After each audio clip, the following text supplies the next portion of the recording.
आंवला नवमी, फिर एकादशी, द्वादशी, प्रदोष, फिर उसके बाद में हरिहर मिलन, बैकुंठ चतुर्दशी, फिर पूर्णिमा। ज्यादा कुछ नहीं कर पाओ तो प्रयास करो कि इन तिथियों पे कम से कम एक दीप ऐसा जलाया जाए जिससे हमें समृद्धि, लक्ष्मी, वैभव प्राप्त हो। कि घर में जो दिया होता है वो दीपक भी कोई साधारण नहीं होता, उस दीपक की भी महत्वता है, उस दीपक का भी वर्णन है महाराज। और कई तरह के दीपक होते हैं, दीपक का भी विधान वर्णन किया गया, उस दिए का भी वर्णन किया गया। यहां तक शास्त्र कहता है कि घर में अगर किसी को बहुत तेज बुखार आ गया है, बहुत तेज बुखार है, और बच्चा उस बुखार में तप रहा है, बहुत तप रहा है, महाराज, तुम जिस दिए में भगवान की आरती उतारते हो, जिस दिए से तुम भगवान की पूजन करते हो, उस दिए की बत्ती को नीचे डाल दीजिए और उस दिए को पानी की बाल्टी में धो दीजिए। कौन सी बाल्टी में? जिस बाल्टी के पानी से आप बच्चे को स्नान करा सको, महाराज।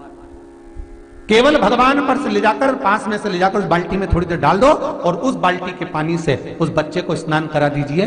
15 से 20 मिनट, आधा घंटा लगेगा, बच्चे का बुखार पूरा उतर जाएगा। इतना विधान है दीप का। दिया कोई साधारण नहीं होता, दीप कोई साधारण नहीं होता।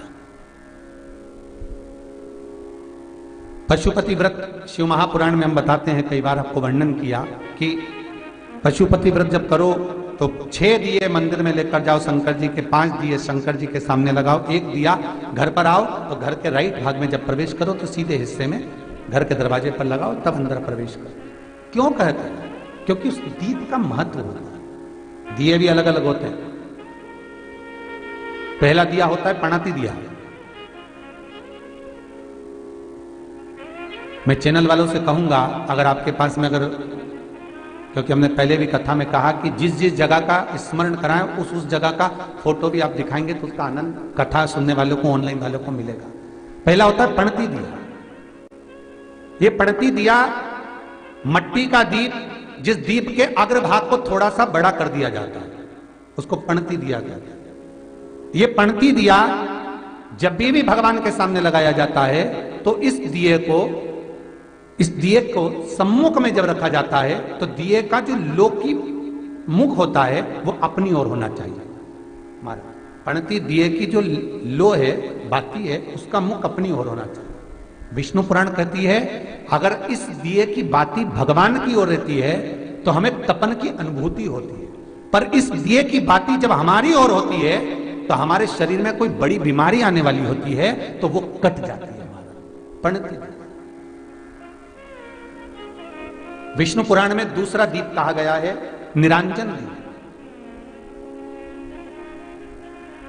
विष्णु पुराण में दूसरे दीप का वर्णन निरंजन दीप। जिस निरंजन दीप में महाराज आपने देखा होगा डमरू जैसी आकृति होती है। अगर चैनल पे कथा देख रहे होगे तो इनके पास में अगर होगा तो अवश्य दिखाएंगे।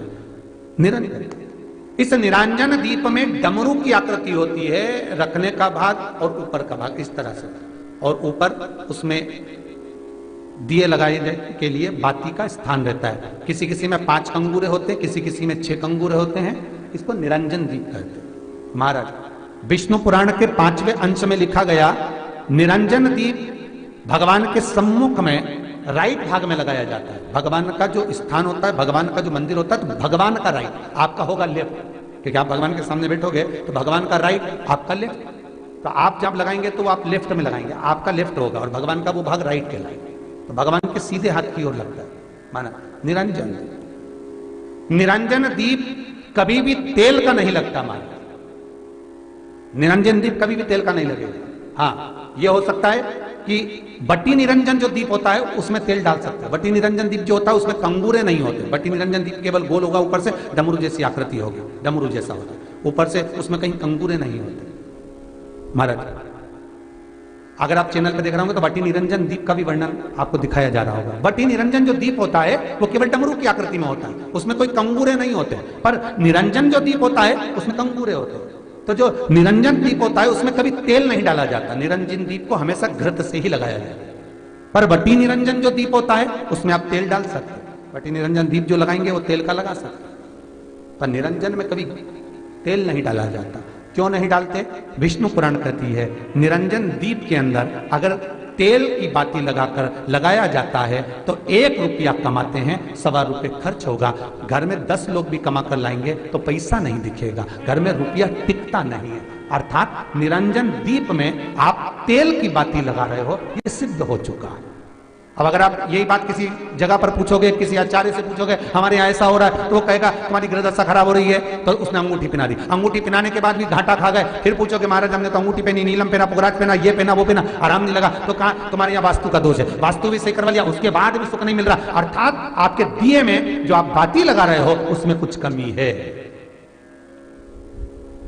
उसको पहचानो। चतुर जो डॉक्टर होता है वो जरा सी देर में पकड़ लेता है कि इसको प्रॉब्लम हो क्या रही, और नहीं तो कहेंगे जांच कराओ, ये जांच वो जांच, और मालूम पड़े कुछ निकला नहीं, फिर भी शरीर में कष्ट का कारण क्या वो पकड़ा जाता। मतलब आप 1 रुपया कमा रहे हो, 1.25 रुपया अगर खर्च हो रहा है तो निरंजन जो दीप है उसमें तेल की बाती लग रही है, ये पक्का है, ये पक्का है। मतलब घर में पैसा टिक नहीं है, पैसा आ तो बहुत रहा है, बहू भी कमा रही, बेटा भी कमा रहा, दुकान से भी आ रहा है, किराए से मकान भी चल रहा है, वहां से भी बहुत कुछ आ रहा है, पर आखिर पैसा दिखता क्यों नहीं है?